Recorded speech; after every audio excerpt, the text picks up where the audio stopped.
Well, 2 years ago, as a sophomore, Lexi Boyke led the Frankenmuth girls basketball team in scoring and was named to the All-State team. Many expected her to make a huge leap the following year, but her junior campaign came to a sudden and heartbreaking end as Boyke tore her ACL in the first game of the season. Now, we all know the path to greatness is almost always a bumpy ride, and Boyke learned that firsthand as she gets set to return for her final year with the Eagles. It was bad. Like, you never think of like injuries on the mental side, and basketball had really never been anything mentally for me, and like that was the first struggle mentally that hit me. The first fear, was for Lexi.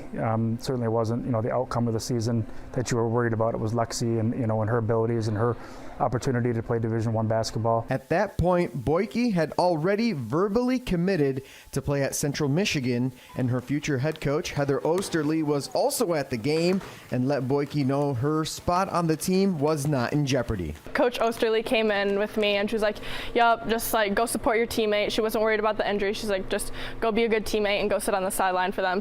I knew my choice to go to CMU was like I was 100% sure that was the place for me because they were so supportive through it all. You found a home, right? And you found people that love you for who you are, no matter what setbacks you have, right? And Coach Heather, stuck with Lexi. And I think that, when you're trying to find a home as a college athlete and you have multiple opportunities like Lexi did, that just makes it stick out even more that that's the right place to be. Boyke would go under the knife to repair her ACL, MCL, and meniscus, as well as go through a procedure known as anterolateral ligament reconstruction.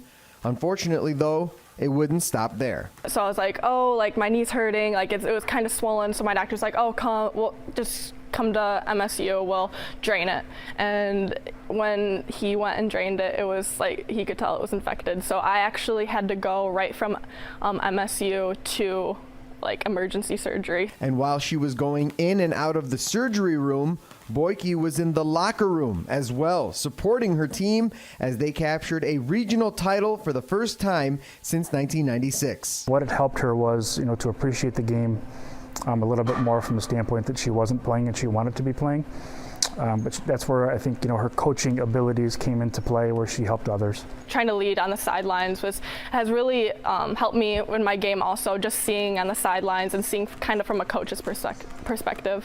Now fully healed, the first order of business for Boyke was signing her national letter of intent for the Chippewas earlier this month. And with the start of the season less than a week away, Boyke is focused on one thing: bringing home a state title for Frankenmuth. We have a lot of potential, and I've known a bunch of these girls since like middle school, and I'm playing with them through AAU, so it's just really special for us. When you're little and you're growing up in Frankenmuth, you look forward to, as a girl, playing varsity basketball and hanging, another spot on the banner, and that's what her goals are, that's what the team's goals are, and Lexi is committed to our goal this season.